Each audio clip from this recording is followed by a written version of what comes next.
राम राम. मी Prakash Mahajan, Mahajan and Mahajan YouTube चॅनलसाठी. फार वर्षापूर्वी सुप्रसिद्ध हास्य अभिनेता महमूद यांचा एक चित्रपट आला होता. त्या चित्रपटाचं नाव होतं छोटे नवाब. संगीत खूप चांगलं होतं. लता मंगेशकरची गाणीही खूप चांगली होती. हा चित्रपट आठवण्याचं कारण असं आहे की त्या चित्रपटामध्ये छोटे नवाबची भूमिका स्वतः महमूदनं केली होती.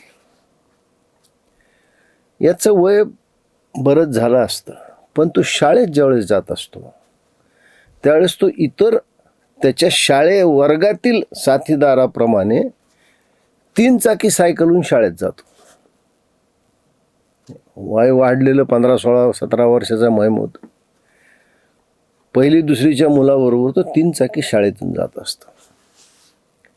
त्याला एक लहर येते की आपण नेपोलियनसारखा ड्रेस घालावा. नवाबच नेपोलियनसारखा ड्रेस घालतो. त्याच्या वाढदिवसाला त्याचे शिक्षक त्याला असं विचारतात की बाबा तुम्हाला काय भेट पाहिजे. त्यावेळेस महमूद म्हणतो की ज्या छडीनं तुम्ही मला रोज मारत होतात त्या छडीनं मला तुम्हाला मारायचं. आता महमूदची ही सगळी गोष्ट सांगण्याचं कारण असं आहे की त्या महमूदला काय माहीत होतं की पुढे चालून आपल्या भारत देशामध्ये राहुल नामक एक युवक ज्याचं वय 55 वर्ष आहे, बुद्धी मात्र 5 वर्षाच्या मुलासारखी आहे. वयाच्या मानाने त्यांचं वागणं त्यांना ते शोभत नाही. घराण्याचा एवढा मोठा वारसा, खरं म्हणजे गांधी घराण्याचा त्यांचा तसा फार सरळ संबंध नाही. यांच्या आजोबाचं आडनाव वेगळं होतं, त्यांचा धर्म वेगळा होता. पण चला, तो आता विषय इथं घेण्याचं काही कारण नाही, जगाला माहिती आहे. तरी पण यांच्या काही चाटुकार लोकांनी त्यांना सांगितलं की तुम्ही हिंदू आहात आणि तुमचं गोत्र हे दत्तात्रेय आहे. आता हे बहुधा त्यांचे पंजोबा पंडित जवाहरलाल नेहरूशी संबंधित असावे असं वाटतं, निश्चित सांगता येत नाही. त्याच्यामुळं मग या बालकांनी कपड्याहून जाणवं घालायला सुरुवात केली. आपलं गोत्र दत्तात्रेय आहे सांगायला सुरुवात केली. अरे बाबा, तुझी आई फादरी म्हणजे ख्रिश्चन, तुझी आई फादरी, बाप पारसी आणि बेटा जनीवधारी, हे फक्त भारतातच घडू शकतं. आम्ही हिंदू खूप सहनशील आहोत, तुझे हे नखरे सहन करतो. इतर देशामध्ये तू जा आणि सांग की मी बाप्तिस्मा घेतला नाही तरी मी ख्रिश्चन आहे, मी कलमा पडला नाही तरी मी मुस्लिम आहे, असं नाहीत म्हणू शकत. आमच्या हिंदूच्या सहिष्णुतेचा तू फायदा उचलतो. स्वभाव विक्षिप्त नाही, तर आम्ही राजे म्हणून जन्माला आलो आहोत आणि हा आमचा हक्क आहे, आमचा अधिकार आहे. आम्ही कसं जरी वागलं तर जनतेने आम्हाला सहन केलं पाहिजे. आपण इतके वर्ष संसद सदस्य म्हणून आहात, तुम्हाला संसदेच्या परंपरा माहीत नाहीत असं नाही आहे. तुम्हाला त्या परंपरा चांगल्या माहिती आहेत, पण या परंपरा आम्ही नाहीत पाळणार.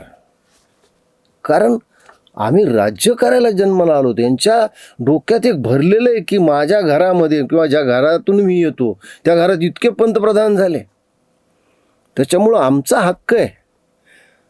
आणि गेली 11 वर्ष ह्या हक्कापासून ते वंचित आहेत. हे खरी पोटदुखी आहे. मग संसदेत त्यांचं वागणं कसं असतं? मध्ये कधी संसदेत झोपतात, कधी डोळे मिचकवतात, कधी डोळे मारतात, कधी मधूनच उठून आपलं बोलणं झालं की जाऊन संसदेमध्ये पंतप्रधानाच्या गळ्याला काय मिठी मारतात. यांना संसदेचं पालन, परंपरेचं पालन करायचंच नाही आहे. आणि दुर्दैवाने हे विरोधी पक्षनेते आहेत. आता विरोधी पक्षनेते म्हणल्यावर त्यांना रीतसर सगळ्या सरकारी कामाचं निमंत्रण जातं. पण निमंत्रण दिल्यावर आम्ही उपस्थित राहणार नाहीत. का उपस्थित राहायचं आम्ही अशा तुच्छ लहान लोकांसोबत? म्हणून ते उपस्थित राहत नाहीत. म्हणजे उपराष्ट्रपतीच्या शपथविधीला देखील हे ग्रहस्थ नव्हते. या देशाच्या सर्वोच्च न्यायालयाच्या मुख्य न्यायाधीशाच्या शपथविधीला सुद्धा हे नव्हते. आणि असा एक संकेत आहे की ज्यावेळेस राष्ट्रपती उभा राहतात त्यावेळेस सगळ्यांनी उभा राहिलं पाहिजे. अगदी हा नियमसुद्धा यांनी धुडकावून लावला.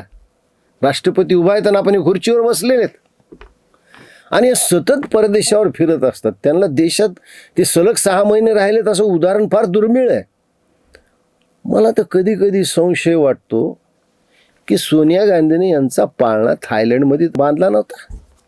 हे सारखं थायलंडला का पळतायत? आणि ज्या पित्याचा ज्या घराण्याचा वारसा सांगतात त्या दुर्दैवी राजीव गांधीची हत्या ज्यावेळेस झाली त्यावेळेस राजीव गांधीच्या शरीराचे एवढे तुकडे झाले होते की त्यांचं शरीर कोणतं आहे हे शोधण्यासाठी म्हणून या बहीण भावाला म्हणजे राहुल गांधीला आणि प्रियंका गांधीला DNA सॅम्पल मागितलं. यांनी दिलं नाही यांनी सॅम्पल. आज राहुल बाबाची आठवण येण्याचं कारण असं आहे की स्वर्गीय इंदिरा गांधी पंतप्रधान असताना त्यावेळेस रशियामध्ये दीर्घकाळ पंतप्रधान पदावर राहिलेले कोसिजिन भारतात आले होते आणि त्यावेळेस सहज इंदिरा गांधी आपल्या या नातवाला घेऊन त्यांच्या भेटीला गेल्या. बस एवढीच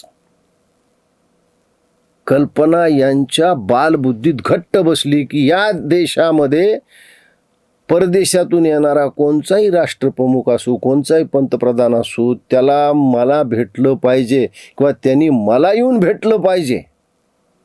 कारण काय तर आमच्या घरात एवढे पंतप्रधान झाले. घट्ट बसली कल्पना.